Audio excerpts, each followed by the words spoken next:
Artist recycling. Brenda Boylan, what are you going to teach us today? We're going to learn how to make new pastels out of the pastels that have fallen to the ground. Oh, I'm excited about that. Great. Let's get started. Yeah. It's All Art right. School Live with Eric Rose.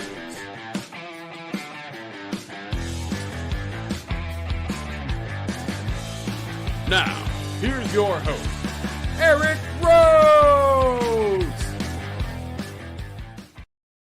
Welcome to Art School Live. I'm Eric Rhodes, and our guest today is going to teach you how to make your own pastels out of your old pastel dust. If you're a pastel artist, this is for you. And of course, I'm actually very curious about it myself, so I'm going to be excited about it. Our guest is Brenda Boylan, who is a fabulous pastel artist, and she's going to talk to you a little bit about how to do that, and also maybe we'll learn a little bit more from her.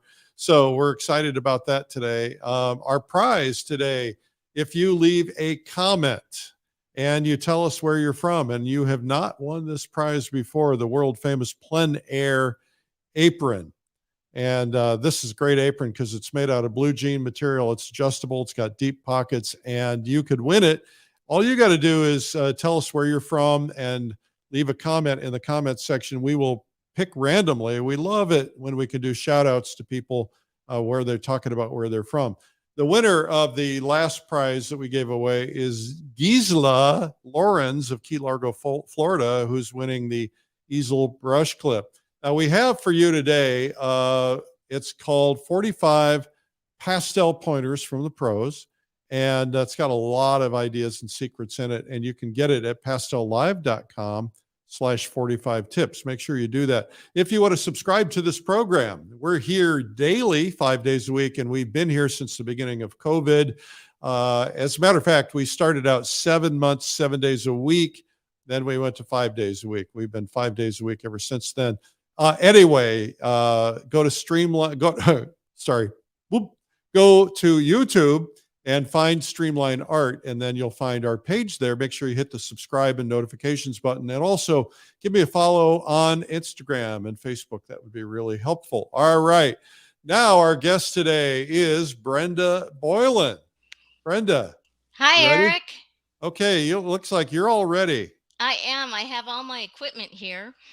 And are we ready then?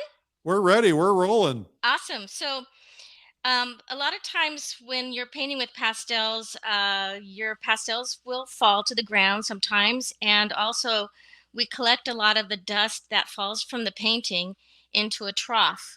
And I have a way to recycle those bits and pieces.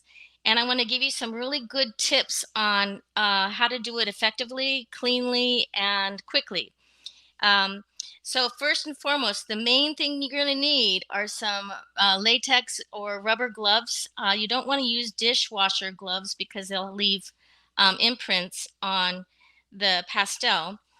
And I like the vinyl type. I use a white one. And you're going to need distilled water and a dropper. And you're going to need hand wipes for cleanup. And if you don't have a pestle and mortar, you can always get one of these, like through an online Amazon or whatever. A pestle and mortar, or what I've always learned to do is to use Ziploc bags, which are cheap and effective. So today we're going to use the Ziploc bags because this is pretty Cheap easy. and effective. It's very effective. And I mean, when you throw them out, it's wasteful. I'm always thinking more about plastics with our earth. I also have a rubber mallet to help crush the pastels in the Ziploc bag. Now, you probably had that anyway because you used that on Joe.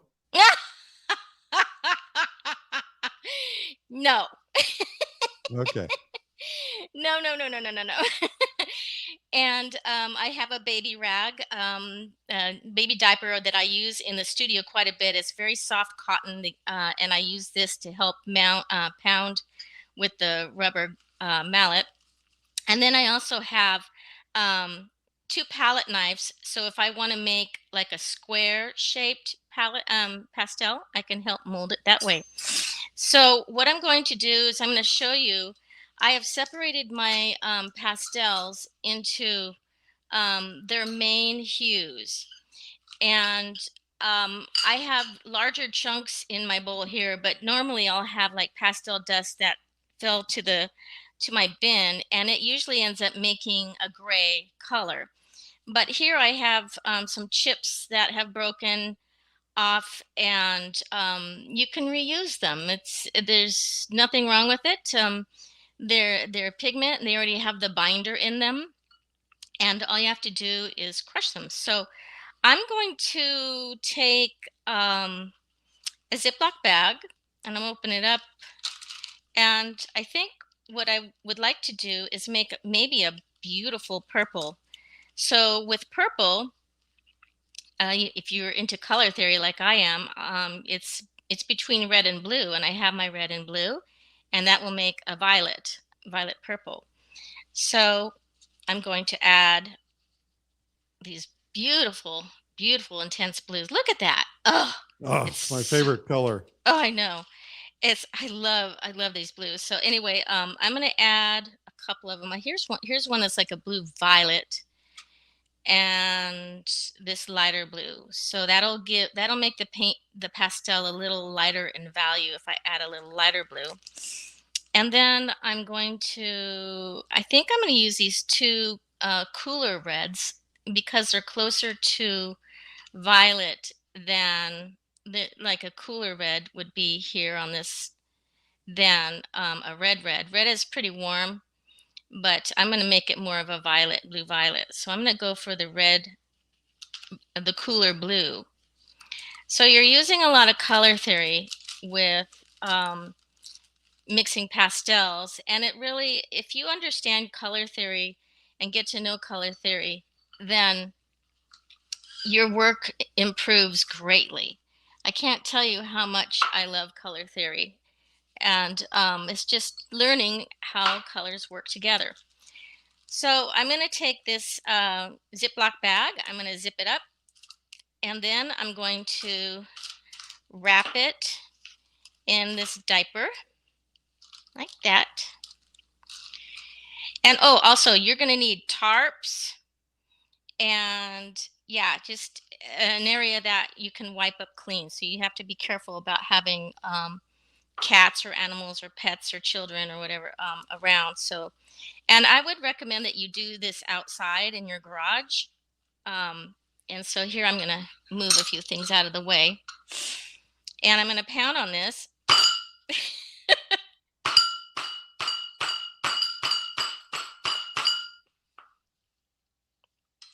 I got a ways to go on this one, but you can see how it's starting to crush. Yep. Yeah, and ooh, this is going to be a real beautiful color.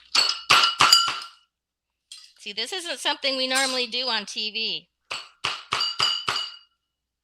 You're gonna move your bowls out of there.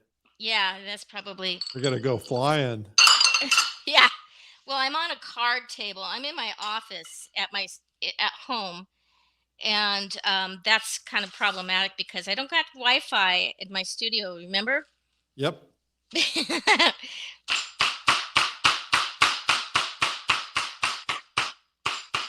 Great way to get your frustrations out. Oh, I know. Oh, yeah. And then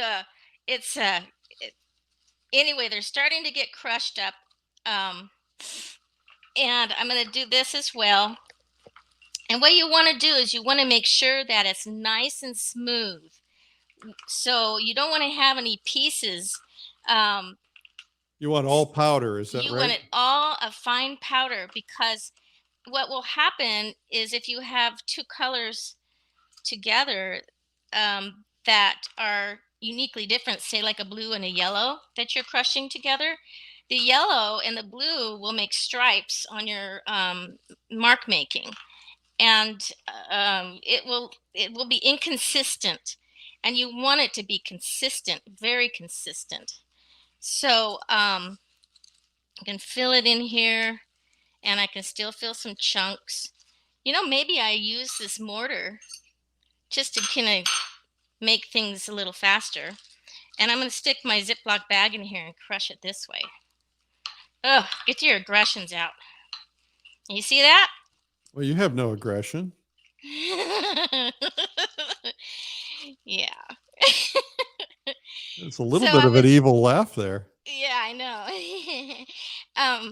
I was listening to the interview that you did of me the other day, the interview that we had at the studio there. And I have to compliment you, Eric. You have such so much experience with interviewing and asking the right questions. And ooh, that feels really good. So I'm kind of need a little bit more. This is the part that's just kind of tricky, because you have to make sure it's nice and nice fine dust. And I'm doing this very cleanly because I have a Ziploc bag. But when I do roll pastels, I'll take it out in the garage and it'll be like very, very messy. So there's still some chips in here. Do you typically wear a mask? Yes, thank you for asking about that. I typically don't, but I would recommend that we do, because I've learned from the master Kitty Wallace, and she says that it's not possible to get ill from the pigment, but I'm still cautious. So today I won't be, because I want you to be able to hear my voice and not be muffled. And I think we're all a little tired of wearing masks. Oh, that feels really good. Okay, yeah.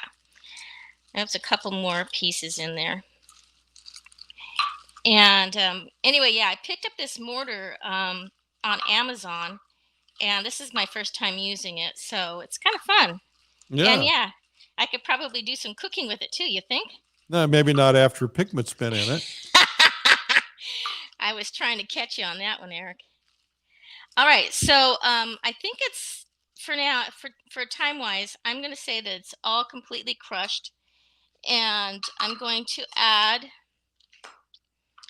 a few drops of distilled water. How do you know and it how has many? to be distilled water. You don't want to use drinking water, and you don't want to use purified water. You want to use distilled water. How do you know how many drops to add? Well, you're going to add a few at a time, and you're going to make start to squish them together. Ooh, fun.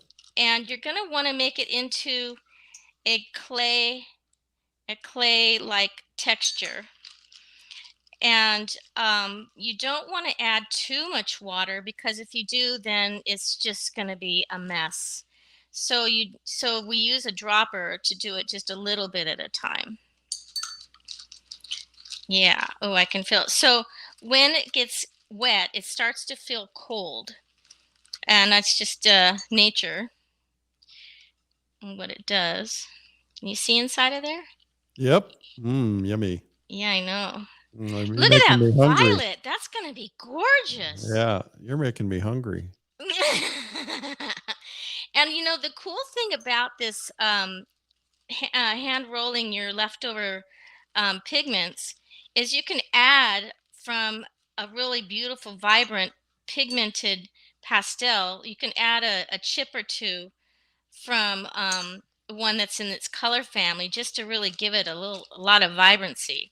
But also, you can choose to make what I call mystery colors. It's when they're just a bunch of colors like the pastel dust from your tray. Get a lot of grays, I'll bet. Oh, gorgeous grays. Yeah. And oh my gosh, I have so many pastels from that have been given to me, and then sometimes I'll just take the pastels and roll what I have. So many I can make my own, and it's still needing a little more water. And obviously I didn't grind it up as well as it should have been, but lack of time. I'm going to put a little bit more water in there. Well, maybe putting it in the mortar and pestle. Is it pedestal? Pestle. Anyway. Pestle. Maybe you put it in there and squish it around now and see what happens. Maybe it'll help the water absorb it more. Yeah, maybe. Let's try it. Plus, you've just bought it. You have to use it. Oh, my goodness. I know. So, yeah, why not? Why not? I was thinking that would be more effective, but here we are.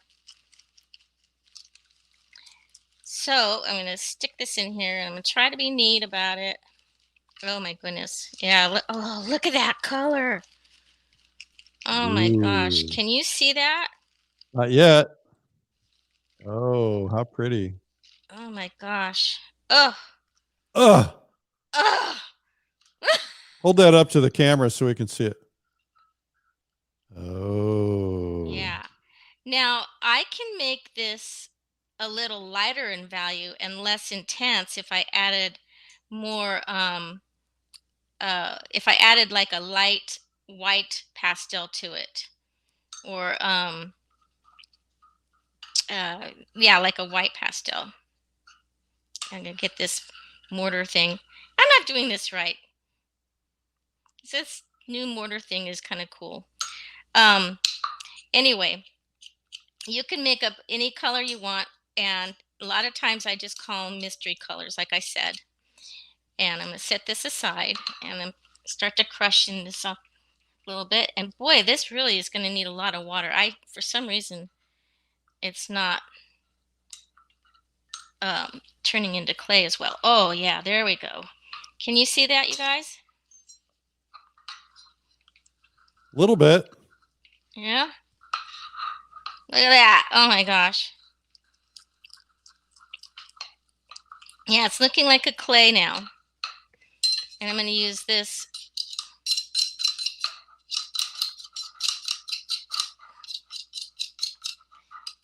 If you guys are enjoying this, make sure to leave a comment or a like or a heart, and also share it so other people can see it. This is, I think, a first time on this show. Yeah, I would think it is the first time. This isn't something that you typically would see. And I thought it would be something completely unique for you guys. And so if you have, if your pastel pigment, see, it looks like I added a little too much water to it to mix it because it's very gooey. But what I'm going to do is I'm going to set it on a paper towel. And this happens when we're rolling is you have to try to get the consistency where it's like clay. If you guys know what clay is, hopefully. I have the paper here. And can you see this, you guys? Yep. Okay, good. It's messy. I'm going to blot it with my paper towels. Ooh, yum. I'll blot it again because it's still a little wet. Ah, look at that. It's super messy, super fun. Look at that. Oh, I get to roll it. I'm going to blot it a little bit more. It's still too wet. Blah. Very wet. Love the sound effects. I know. It's really funny how it wants to stick to my hands, which is not that funny. But as I roll it, it'll all start to collect, like, you know, how mercury does in a aluminum. Mercury does from a thermometer, if you've ever spilled one of those, which is toxic. Anyway, so you roll. At this point, it would be good for me to get another pair of gloves because they're super sticky. And but that's okay. I'm not going to do that. And you can roll them. And I pulled out a couple of pieces of paper here, and that I have. It's like a hard writing paper. And Ooh. kind of like, I'm going to do it like that.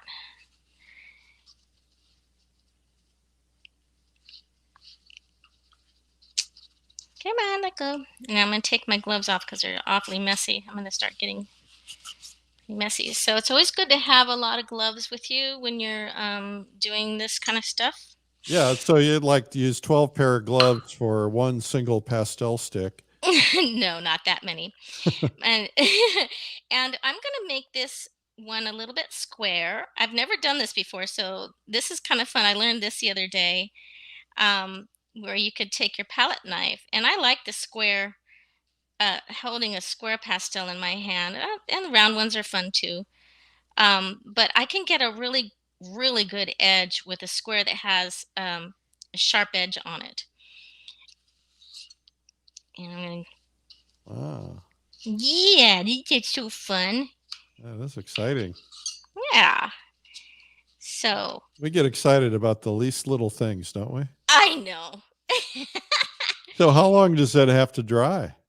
So that's a good question, Eric. Thank you. Till it's no longer cool to the touch. And there you have it. Wow. Look at that. So in theory, one could just buy dry pigments and make their own pastel sticks that way, yes? Well, you're gonna need to have gum tragacanth as the binder. And there are other things. Sometimes they'll use talc powder, but gum tragacanth is the binder, and distilled water, like I said. And the pure pigment, each pigment has its own unique characteristics because they're gathered from all over the world from different things. It could be from the earth, it could be from flowers or plants, it could be pigments come from Dirt. even insects. Um, I think there's one that's from horse urine. I'm not sure. That's why you want to wear gloves. But they all have their unique characteristics because some pastel or some pigments can be a little harder than other pigments, and that's why you're going to need a little more, a little less binder and a little more of the pigment itself. But for saving some money and you already have these leftover pastel pieces, chips, you can repurpose them and make your own. So, Wow. And I don't know. how quickly can you do that when you're not demonstrating? Because obviously to take 22 minutes to make a single pastel stick it's a big investment in time. Well, once I get rolling, no pun intended, it really goes fast.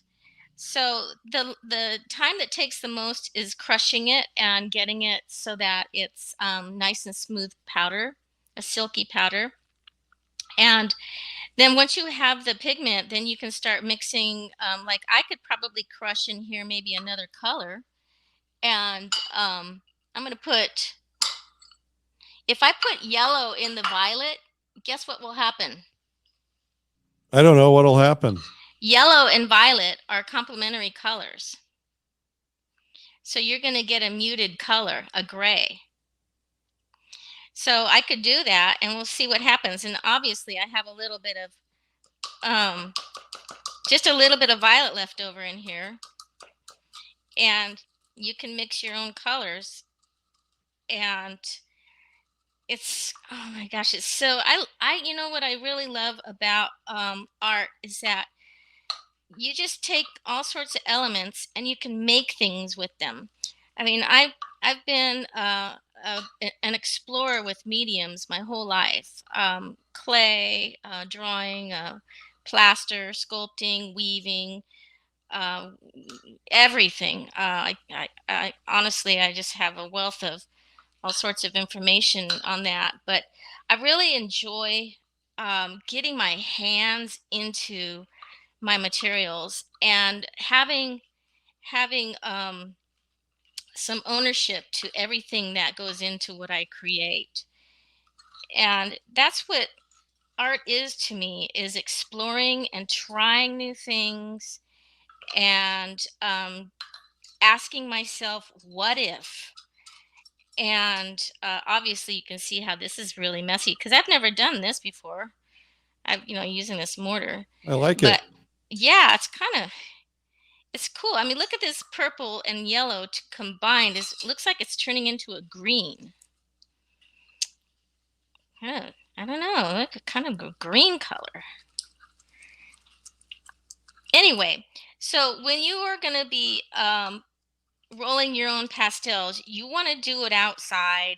I wouldn't recommend doing it inside, like maybe a garage or out in the back patio, or somewhere where, if you get messy, it's not going to ruin your carpet or your floor. And I would never paint pastels with carpet underneath me, but because the dust can be problematic, but there are tools out there to help you to keep things clean and dry and healthy, like a filter and dustbin and etc.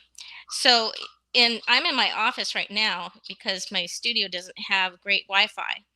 So here I am in my office, and I had to set everything up on a card table with a drop cloth underneath, and wow, look at that color. So I'm yummy. I know, it's like, oh, where'd my rubber gloves go? I just had them. They must have fallen off the floor. With a stack of them. Well, I'll just reuse these guys. So I don't know how much time we have left, Eric. Oh, you got enough. I do? Yeah. Okay. We'll make a mess. Let's make a mess. All right, let's. Do you think you would do this, Eric? Probably not, huh? Well, it depends on what my hourly rate turns out to be. So, the fun thing about this is just that it's handmade, and you're repurposing the pastels that have fallen into your tray when you've painted, because sometimes they'll fall, and you'll also collect dust, and you can make truly unique colors.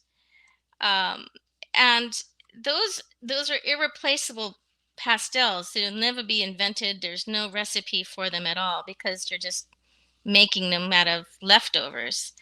And after a while, your dustbin gets filled, and it's a great way to, like I said, just repurpose them.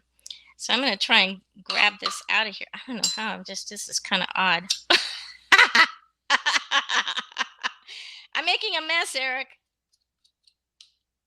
Messes are good, Brenda. Yeah, they are. They are.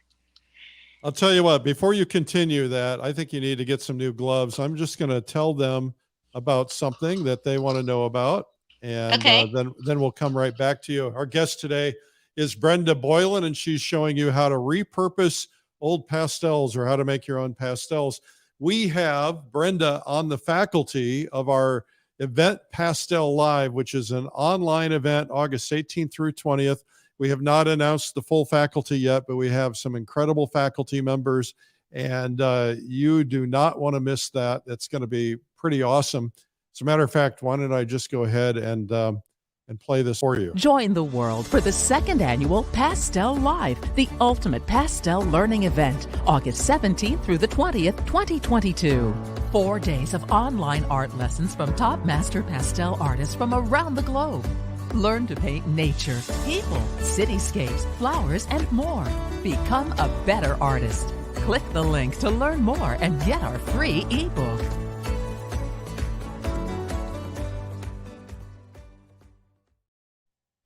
Okay, we're going to get right back to our guest, Brenda Boylan. Brenda, welcome back. We're going to continue making some pastels. All right, here we go.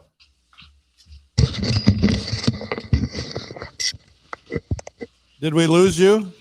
I'm here. All right. I had to go find some more gloves out of my closet because I don't know where they went. I had a big pile next to me here. Okay, am I on? You're on.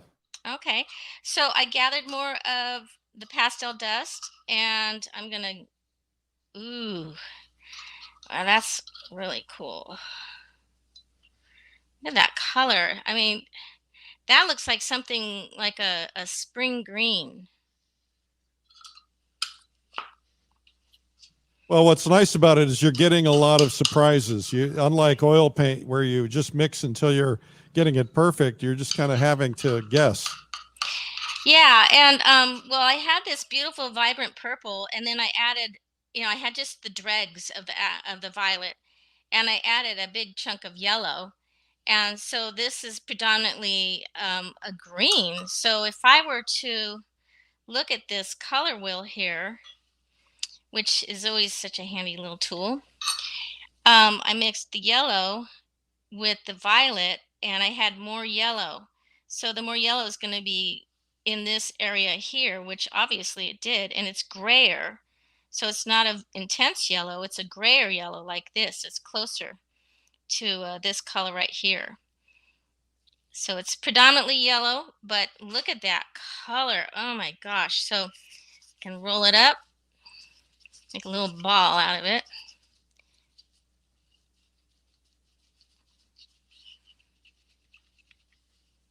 Like that. Woohoo! Such a little cutie. Look at that. So once you have your pigments all rolled up and you rolled them, and then you set them out to dry, and like I said, you could use one of these. You can use a piece of white paper to make it really smooth, or you can just have it as a hand rolled one. And this is a nice way to make it really consistent in shape and size. And then you set it out to dry on a paper towel for, I would say 2 or 3 days. But I like to give it a week to make sure that it's completely dry. And you don't want it to be, you want it so it's no longer cool to the touch. This, is the way to tell that it's ready to be used. So that is how you use the dust from your pastel tray. Awesome. So why don't you come back on camera? I want to talk to you about something. Okay. All right. Our guest today is Brenda Boylan, and Brenda just released a brand new video for beginners. Brenda's an excellent pastel artist, but she felt there was something needed for the beginners and the early stage people. Talk to me about that, Brenda. Yeah. Well, when you're painting with pastels, you have a lot of droppings and accidents with your pastels, and I like to take those droppings and reuse them, and it saves some money. It's a unique way of handling your pastels, and it's creative. It's just a lot of fun, and messy. So tell us about your thinking on creating a video for beginners. Tell us why you did that. Well, my process of teaching is I like a lighthearted approach, so that it lets you relax a little more and take in information better.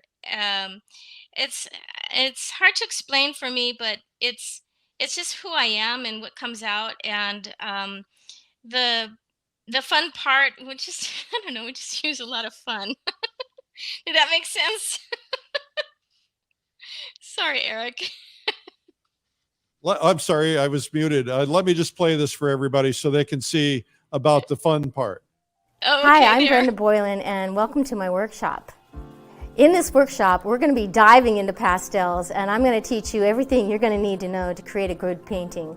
We're going to be learning about the materials, the supplies, the composition, color theory. There's so much to learn about pastels that my intention is to share everything that I know. What's unique about my workshop is that I love to teach fun things. I love to have fun while I'm teaching. The workshop should be lighthearted, and that way we're more likely to receive this information a lot easier when we use a light approach. What holds students back is the fear of failure and making mistakes on their work, and they're inhibited by perfectionism. You'll see that even I make mistakes as a professional artist, and that there's ways to fix them. I like to address this as a real creative medium, and if I can help you have a lot of fun, your ability to learn faster will come along with the joy of creating. students' painting skills are only built with their intention to build and upon and practice. It doesn't come magically. So come join me in this painting journey along with all my other little pastel friends here, my pastels, and we can make some color.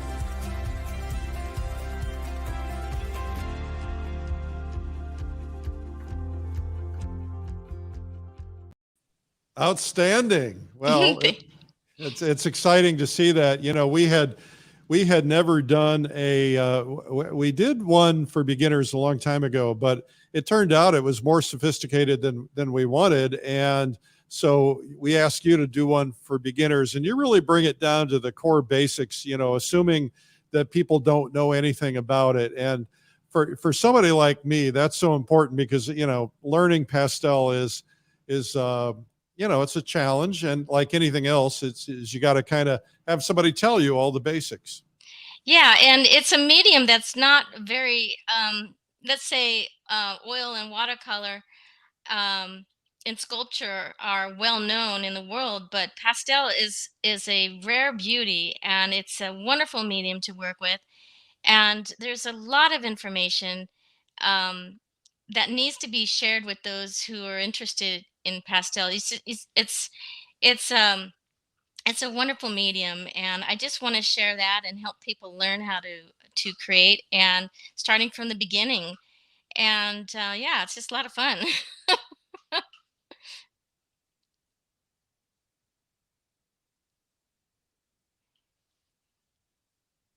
I can't hear you, Eric. Oh, okay. My mic was muted. I apologize. There's some workers, and I want to make sure the noise isn't going through. Anyway, Brenda, thank you so much for doing this and for sharing. If people want to buy that video, just go to painttube.tv, or they can just look for the link in the comments. And Brenda, we appreciate you showing us what you did with making pastel sticks today. I have a lot of pigments I need to do something with. So I'll have to get some of that binder and try this, and I'll get my hands all goopy. It'll be a lot of fun. Yeah, do it out on the back porch, Eric. Yeah. Well, and what I like about pastel is that you get that vibrant color. You know, if you add, when you take pastel, or you take pigment and you add linseed oil into it, it sometimes changes the color that you're seeing. But when you do it this way, it's really keeping that color the same. So you can go and get your pigment in that bright, vibrant color. It's pretty cool. Yeah, because you already have the binder in the leftover pastel, but you can actually make your own pastels if you have the right binder stuff to go with it. I don't have the technicalities right offhand for it, but it is a lot of fun, Eric. And every little bit that you do with your art is a learning experience, and so I just like to share that stuff. Awesome. Well, thank you, Brenda. Thanks for being on today. And you guys make sure that you share this in the comments section. You share it on your social media, put a comment in, make sure you put a comment in also so you can win that prize, which is the Plein Air magazine apron. And Brenda, I'm a little disappointed that you're not wearing yours today. Oh, well, I have this one on. Yeah, I know. I know. I'm not in my office or in my studio where I have my Plein Air magazine. Yeah, right. I do. Good recovery. All right, Brenda, thank you so much. Thank you, Eric, so All much right. too for bringing me on. All right, terrific. Well, our guest today was Brenda Boylan, and that was really a lot of fun. I think it's the first time we've ever done making your own pastels, recovering your dust or your chunks and turning it into something. I think there's going to be a run on Amazon for the mortar and pestle, and I think I might be one of those people. So thank you again for watching today. I'm Eric Rhodes, publisher of Fine Art Connoisseur and Plein Air magazine. Stay positive, keep your head in the game. We're going to have a really terrific week, and happy Easter if you're watching this right around Easter time. All right, bye-bye.